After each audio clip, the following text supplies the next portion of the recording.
வாழ்க வளமுடன். அதிகாலை அமைதியில் மனம்தான் முதலில் விழிக்கிறது.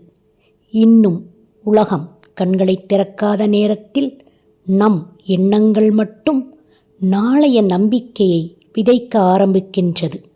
நேற்று நடந்த தவறுகள் இன்றைய பாடமாக மாறினால் அவை தோல்வி அல்ல, வழிகாட்டிகள். மெல்லச் செல்லும் பாதையும் நேர்மையானால் போதும்.